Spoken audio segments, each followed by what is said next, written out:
June 24, 2026.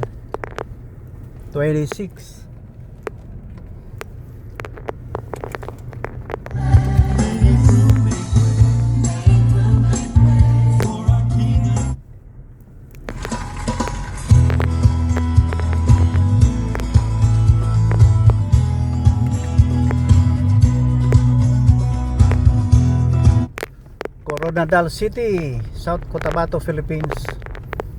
I-vlog natin yung travel natin ngayon, ha? Hindi tayo susurrender. Natuwa lang ako kasi yun nga, another blessing na tayo ay gising. Bawat gising ay blessing, di ba? Thank you Lord God, the God of Abraham, Isaac, Jacob, David, Solomon, and Jesus Christ. Ganun ang ating sinasamba na napakabait na gumawa sa atin lahat. Maya-maya na lang tayo, sa sunod na lang tayo mag-lecture ng about driving. Ito na lang muna yung kondisyon ng ating mundo. Yung mga tao na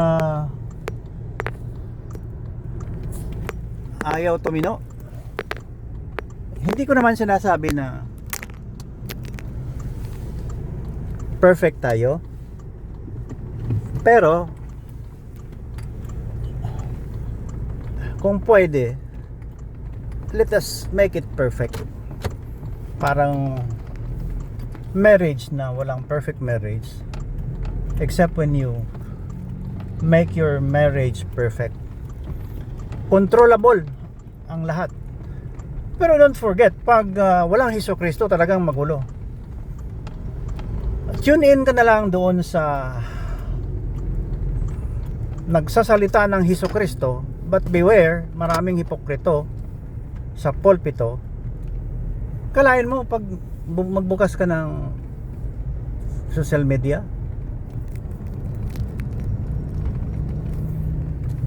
pinopromote pa naman yung material things na 18 karat gold, na bless na ito ng doon paparoni. My goodness, ano ba yan? Idolatry yan.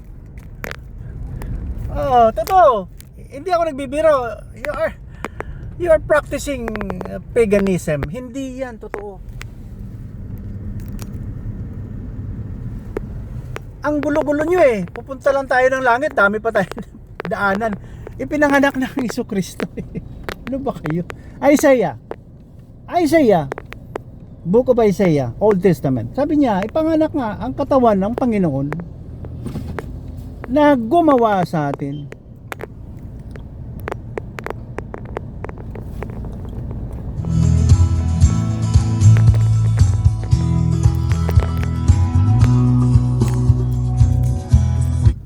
Yung gumawa sa atin, magkatawang tao yan.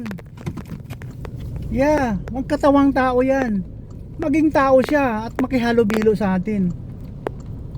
And during that time, mga 99% ayaw maniwala sa kanya.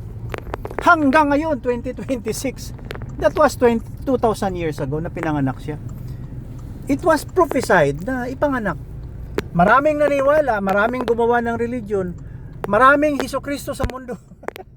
Mga impostor. Pati sa trono doon sa isang religion doon sa ano ba yan? Doon sa Europe.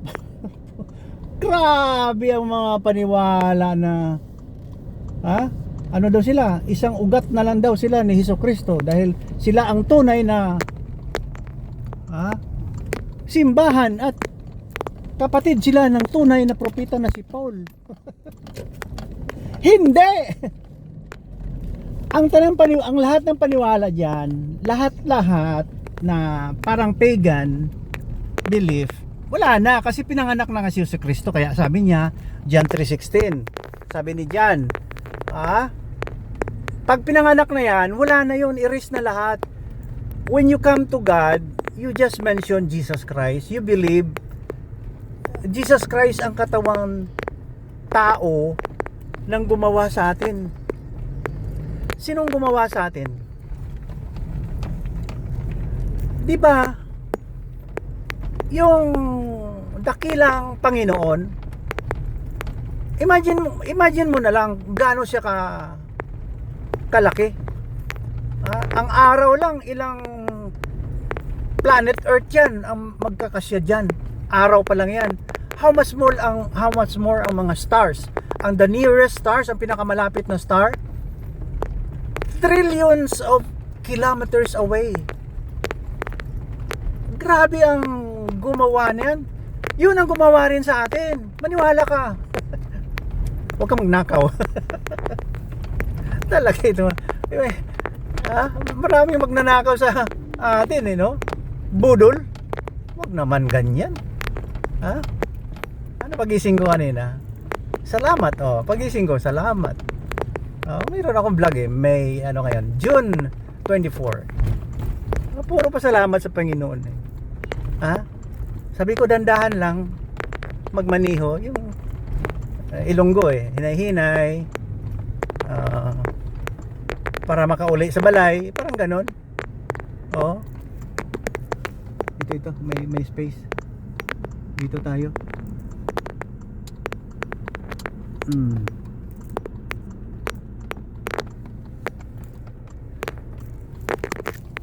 Ito yung aming, ay nako, pinag-ingatan namin yan. Tapos merong naghalo na mga demonyo ba yun?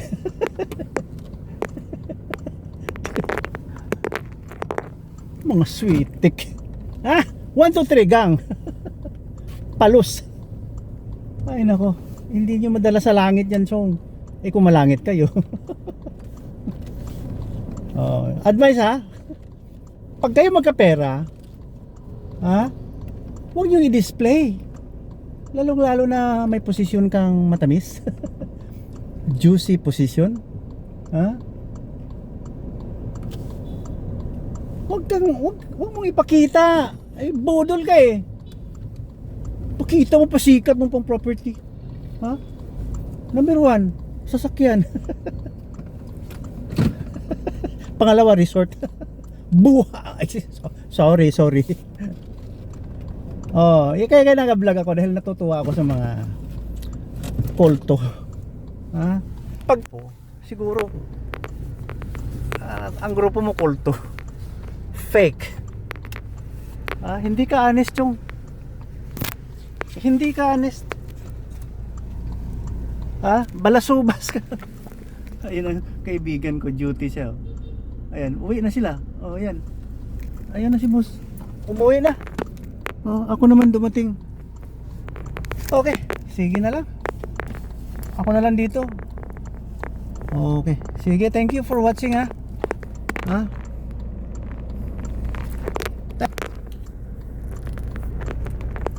Talaga.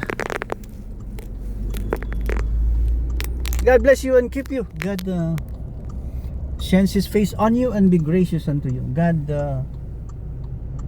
turns His face on you and give you peace in Jesus' name. Amen.